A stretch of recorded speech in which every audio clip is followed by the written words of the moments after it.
Paham? Jadi rasa takut itu dibutuhkan. Jadi rasa takutmu itu tidak buruk amat, tapi diarahkan ke tempat yang baik. Saya takut jatuh dalam samsara, butuh disarana. Guru spiritual saya melindungi saya. Maka di dalam calling guru from afar, itu kan dia, lindungilah dari saya. Lindungilah saya pada kehidupan sekarang, kehidupan bado, dan kehidupan yang akan datang. Kan disebut itu. Makanya itu penting sekali. Lindungilah saya pada masa sekarang, kehidupan di bardo, dan yang masa yang akan datang. Itu penting itu. Jadi memanggil guru dari jauh. Jadi kalau kita belajar, kita tahu ini serem. Kalau nggak belajar ya nggak tahu. Serem. Nah jadi dengan demikian, sekarang jam berapa? Oh pas. Oke, sekarang gini. Setelah kalian 12 mata rantai sudah belajar toh? Nah, oke. Kita coba cerita seperti apa singkatnya?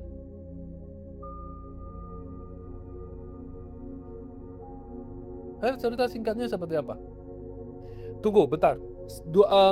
Penderitaan samsara bisa dilihat dengan dua cara. Cara pertama adalah 4 kebenaran mulia. Tetapi 4 kebenaran mulia ini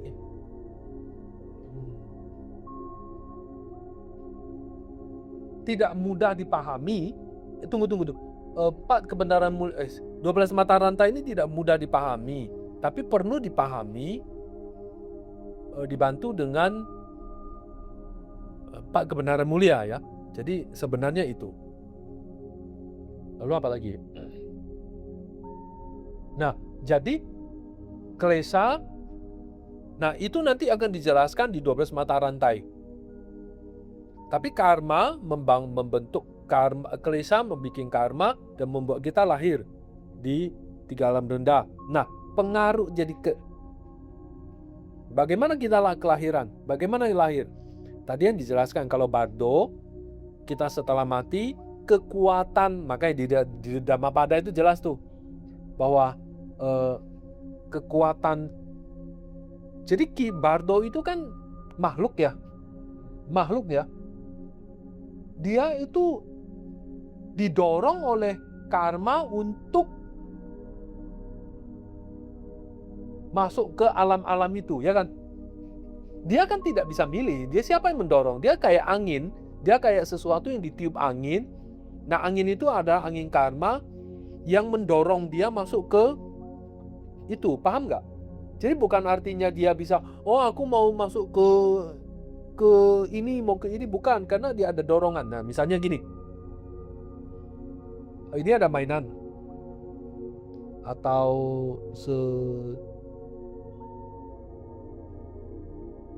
sebuah tulang. Kalau ada anjing atau anak kecil, lihat langsung nyambar ya. Ya kan? Spontan ya. Nah, siapa yang mendorong? Kan dia bilang, itu kan misalnya ada uang jatuh di sini. Kita lihat, kita ngambil. Siapa yang mendorong? Niat toh? Niat kan di sini kan dibilang, niat mengarah batin kita pada objek, lalu itu melekat, lalu kita ambil, kan ceritanya begitu ya. Kalau dijelaskan begitu. Nah, jadi kalau di Dambado kan ceritanya dia didorong oleh kekuatan karma. Jadi kebiasaan karma imprint, nah itu bukan, itu adalah kekuatan klesa, kebiasaan karma kekuatan karma yang mendorong dia untuk mengambil, yang mendorong dia masuk ke kondisi-kondisi lorong yang gelap, melihat domba tadi itu jurang, hutan itu dan kita akan lahir di situ. Dan ketika kita akhirnya di situ kan menjelaskan bahwa kita nggak berdaya untuk nolak, toh? Ya kan, nggak berdaya untuk nolak, nggak bisa kita nolak untuk mengatakan tidak kan? Ya, kita didorong, ditiup gitu aja. Paham nggak? Ya, paham nggak kalian? Nangkap nggak? Mengerti nggak? Didorong. Jadi ada uang spontan, kamu lihat, kamu ambil. Ada binatang, lihat ada anjing taruh di sini makanan, dicium diambil. Siapa yang menyuruh dia mengambil? Klesa kan? Rakus, bikin aksi, karma melakukan. Nah, jadi ketika kita di dalam bardo, itu kan coba kita analisa. Ada karma, ada buah karma yang kondisinya kita harus ke sana. Jadi sebelum mati ini, sebelum mati kita ngingat sesuatu memicu sebenarnya. Sebelum mati itu memicu. Nah, ingat yang baik, ingat yang tak baik, sendiri maupun dibantu orang lain. Membangun, melihat. Nah, proses bardo itu sebenarnya semuanya itu sebenarnya cuma ada satu. Proses bardo itu kan sebenarnya mengarahkan sesuai buah apa yang akan dipetik. Kalau kita petiknya buah neraka, binatang, setan kelaparan, atau manusia, ya kapan diaktifkan? Kapan diaktifkan? Menjelang mati kan? Menjelang mati dia diaktifkan, dia putus nafas, dia kan bilang kesadaran saya sudah lemah, tidak bisa diingat-ingat lagi. Itu dia diam di dalam pikiran tentang bacik atau tidak bacik itu, lalu putus nafas, dia masuk bardo dengan sampai dia lahir. Itu kan prosesnya didorong oleh karma dan dia masuk. Nah, dia mencari rahim kan ceritanya. Dia mencari rahim. Nah, berarti dia, kalau kamu gitu nanya kan, kita bisa nanya, oh kalau gitu dia punya keinginan tuh. Dia nggak punya dia punya keinginan, dia bisa melihat, tapi dia mencari rahim. Kekuatan karmanya mendorong dia untuk mencari tempat di mana dia akan dilahirkan. Tapi kan dia tidak bisa mikir. Dia keseluruhannya didorong atau dipengkuasai oleh karma. Paham nggak?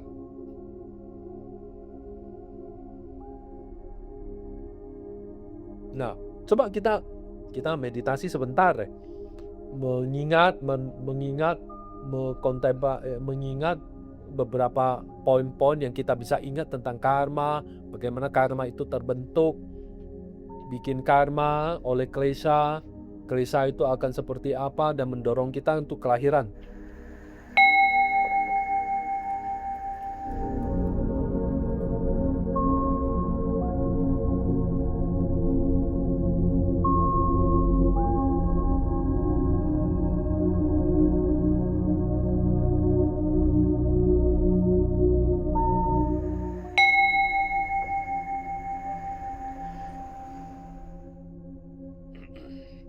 Ada hal kecil yang lucu, tapi nggak enak hati kalau disebut. Tapi sehari-hari kita bisa ketemu. Kan kita bardo, kita nyari kelahiran ya. Lalu beruntung kan kita lahir di tempat yang ala manusia ya. Ya lahir di Indo misalnya, beruntung ya. Tapi ketemu ortu yang nggak dukung praktek dharma kita kan jalan juga ya. Ya, ngerti? Ya toh? Berarti kelahiran akan datang itu begitu is like a gambling. Salah-salah repot juga ya. Ya toh? Nah, itu. Paham nggak? Ya like gambling. Lahir di Indo, orang Buddhis. Bapak ibunya orang center. Neneknya melekat sama cucu, nggak kasih dia praktek dharma. Bisa jadi lah. Kayak gini lah. Atau praktek dharma orang tua dukung, ya kamu punya penghalang. Ketemu pacarmu yang Kristen atau yang Buddhis tapi nggak orientasi pada dharma. Woi, lu mau aku, lu mau suhu. Terjadi? Kita kayak nggak punya kekuatan untuk mengatur semuanya yang terjadi pada kita ya. Sulit toh? Sulit. Amat sangat sulit. Nah, gitu aja sampai di sini. Nah, kita bahas 12 mata rantai. Nanti nggak selesai nanti. Nah, 12 mata rantai ya. Coba kalian kan sudah belajar dapat cerita kayak apa sih, Pak? Ada 12 ya. 1 awidya. 2 apa? Apa baca? Sebut. Ayo. Pertama apa? Ketidaktahuan. Ketidaktahuan. Yang kedua? Karma pembentuk. Karma pembentuk. Yang ketiga? Kesadaran. Keempat? Nama rupa. Kelima? Sumber. Hah? Sumber. Sumber. 6? Kontak. Sumber itu ini 6 indera ya? Hah? 6 indera. 6 kontak, 7 perasaan, 8 nafsu keinginan, 9 sikap mencengkram, 10 Eksistensi. 11 Kelahiran. 12 Umur. tua mati. Dan mati. 12 ini satu biji karma, paling singkat 2 kelahiran, paling lama 3 kelahiran. Lalu berapa karma di situ? Apa yang disebut karma? Apa aja? Karma pembentuk sama eksistensi. Berapa klesa? 3. Sisanya apa? Penderitaan. Sisanya apa? Penderitaan. Nah, 12 mata rantai. Kita bahas ketidaktahuan. Jadi yang namanya tidak tahu, maka pertama dari tidak tahu muncullah karma pembentuk. Dari karma pembentuk muncullah kesadaran. Dari kesadaran muncullah nama dan rupa. Nama rupa muncullah 6 indera. Dari 6 indera muncullah kontak. Dari kontak muncullah perasaan. Dari perasaan muncul keinginan. Keinginan muncullah mencengkram. Dari mencengkram muncullah eksistensi. Dari eksistensi muncul lahir. Lahir muncul tua dan mati. Ini terjadi pada semua makhluk 6 alam. Oke. Abhidhamma Kosa mengatakan tidak tahu awidya seperti rasa permusuhan dan dusta. Rasa permusuhan dan dusta di sini bukan merujuk pada ketiadaan persahabatan atau kebenaran, bukan pula merujuk pada sesuatu yang berbeda dari kedua hal tersebut, tapi lebih merujuk pada kelas-kelas fenomena secara langsung bersifat berlawan terhadap dan tidak sejalan dengan persahabatan dan kebenaran. Sama halnya ketidaktahuan juga tidak merujuk pada ketidakhadiran kesadaran yang merupakan penawar dari ketidaktahuan, juga bukan merujuk pada sesuatu yang berbeda ini, tetapi merujuk pada kelas-kelas fenomena secara langsung berlawanan terhadap dan tidak sejalan dengan kesadaran. Sehubung dengan ini, Cendekiawan Agung Candakirti mengatakan bahwa di sini penawarnya kesadaran adalah kesadaran tentang sebenarnya makna dari ketampakuan dari para makhluk. Jadi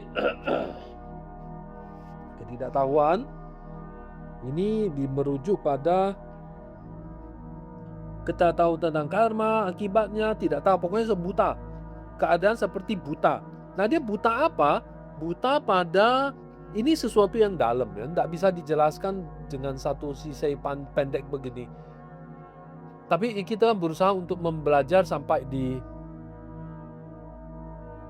bagian prasnya paramita tentang tidak tahu.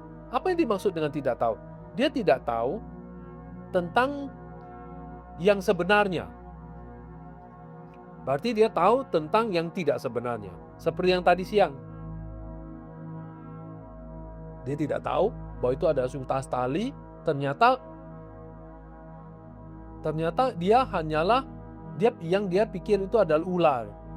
Nah, jadi dia tidak tahu tentang eksistensi diri kita ini sesungguhnya bukanlah fenomena-fenomena yang sesungguhnya, dia adalah faktor-faktor pembentuk. Nah, jadi kita perlu merenung. Nah, gini.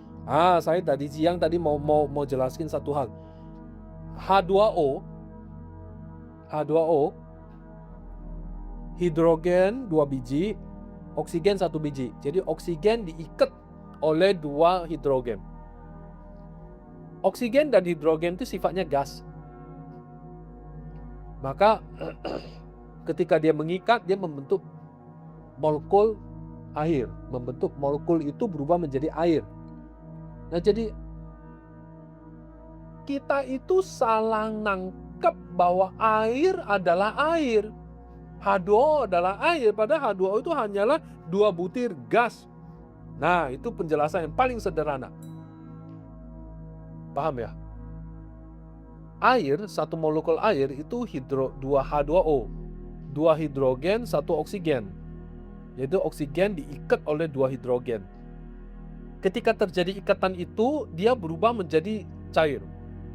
Tapi kalau ikatan itu dipotong, H dan masing-masing potong, dia sendiri-sendiri, dia menjadi gas. Ya. Lalu ketika hidrogen diikat jadi oksigen, 2 ikat hidrogen.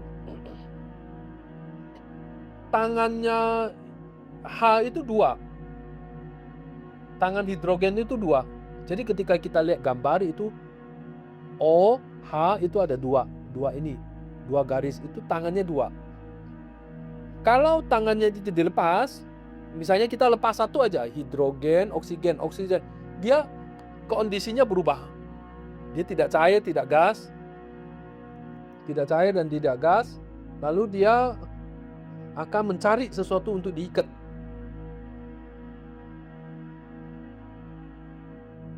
Makanya belajar kimia itu bisa pencerahan, belajar fisika tak bisa pencerahan, belajar matematika tidak pencerahan. Percaya sama saya. Serius, karena kita paham betul ini. Lalu kalau hidrogen, dia masih ada sisa tangan.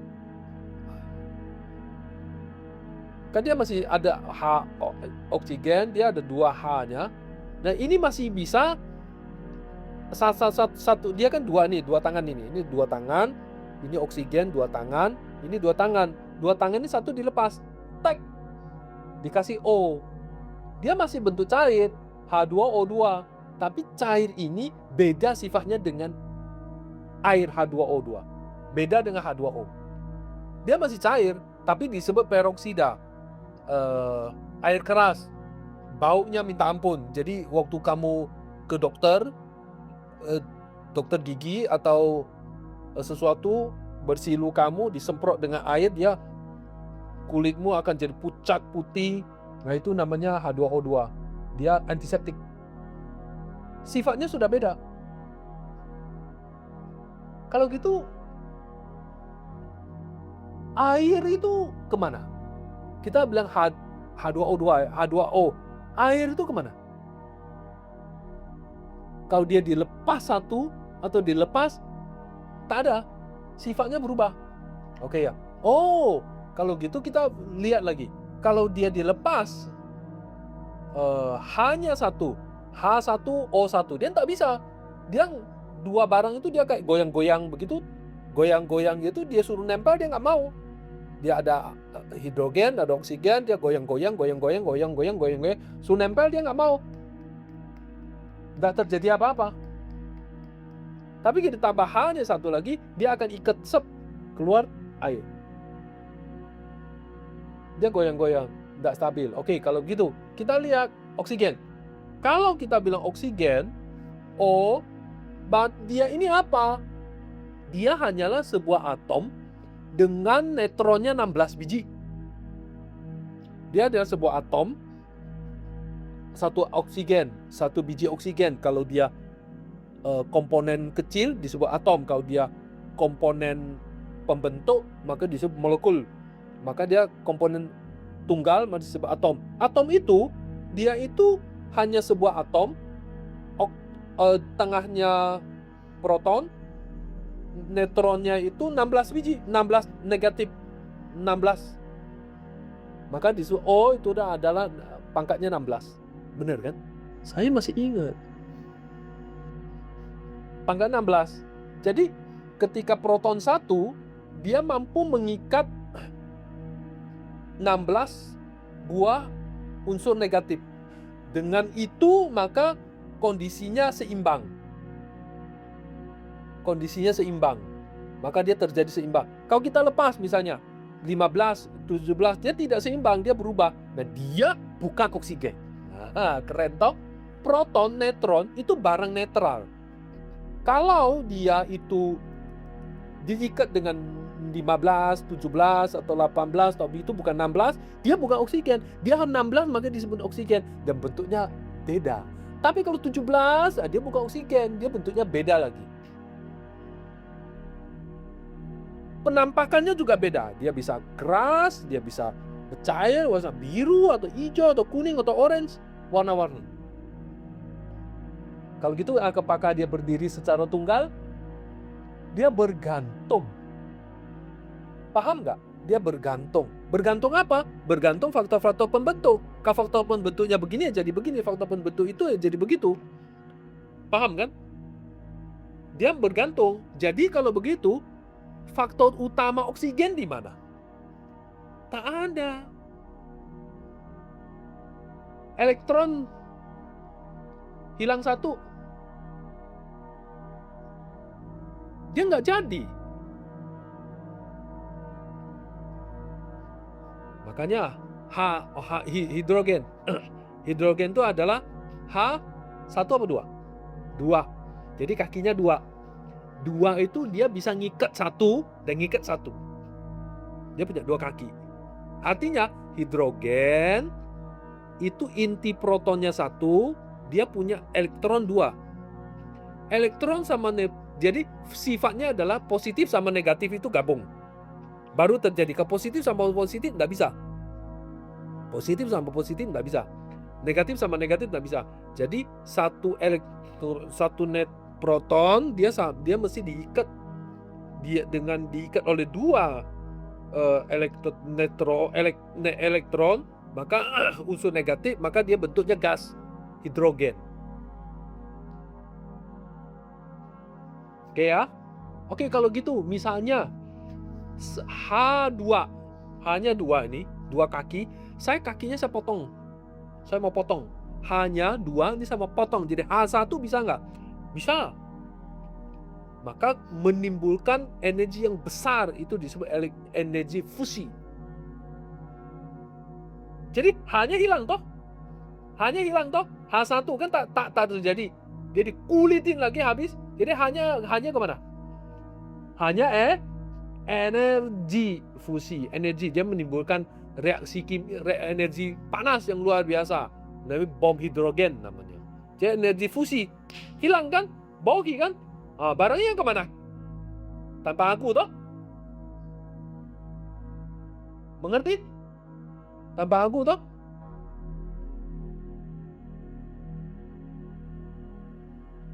Benar nggak? Selain kimia tak bisa pencerahan. Tak bisa memahami madhyamika.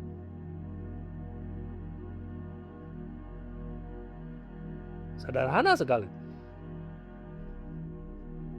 Misalnya lantai carbon. CH3 COOH, CH3 COOH, CH3 karbon, H3, jadi karbon diikat oleh 3H, dia sebenarnya kakinya 4. CH3 C, dia tambah C, OOH, dia itu dua oksigen. Nah, ini alkohol. Sifatnya alkohol. Tapi CH3 CH4, CH3 COOH. Jadi C-nya tambah ini. Rantai karbonnya tambah. Dia tidak alkohol lagi, dia aldehid, dia keton. Dia ini, dia itu. Beda lagi. So, it's very easy. Kalau kita lihat kimia, kita maksudnya seperti itu. Nah, kalau begitu, kita renungin. Coba kita renungin kalau aku ini, diri kita ini, memang sampai kita bisa mengurai satu persatu skanda kita. Memang bisa. Nama rupa diurai, batin diurai, pancaskanda diurai, bisa pelan-pelan diurai sampai kita menemukan satu yang namanya konsepsi aku menganggap aku ini ada. Ya, benar.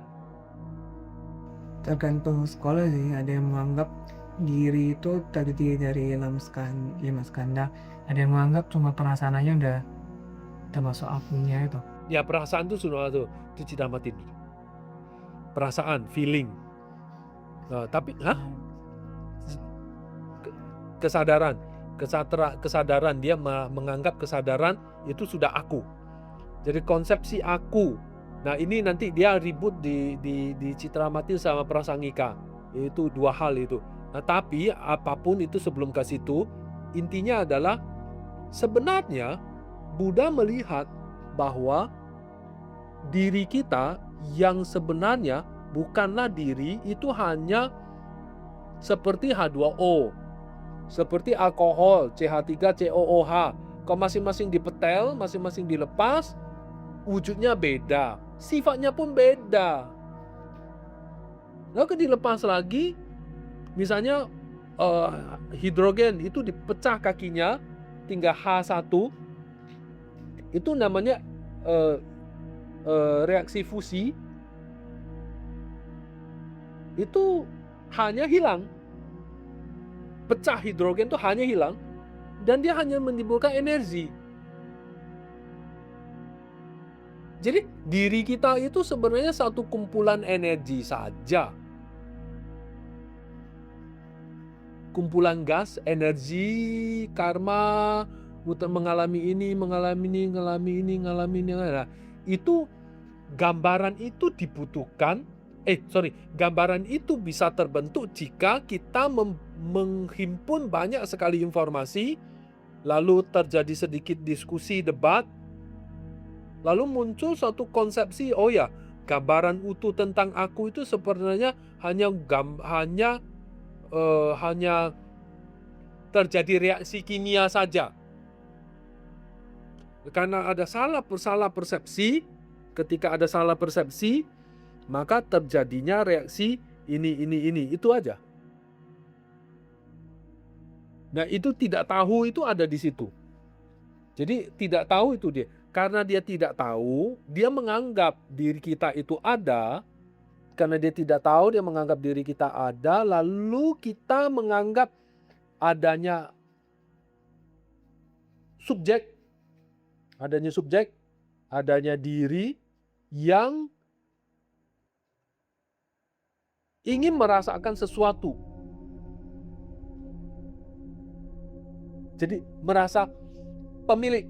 Ya, jadi dia mau mengambil, menikmati, melakukan. Jadi dia ada sifat tuan kepemilikan. Ada tuan kepemilikan, maka terbentuklah karma. Karma lahirlah bentuk yang harus dialami. Nah, itu prosesnya seperti itu. Nah, itu yang direnungkan, pelan-pelan renungkan. Nah, terjadi di 12 mata rantai. Saya nggak jelasin panjang lebar.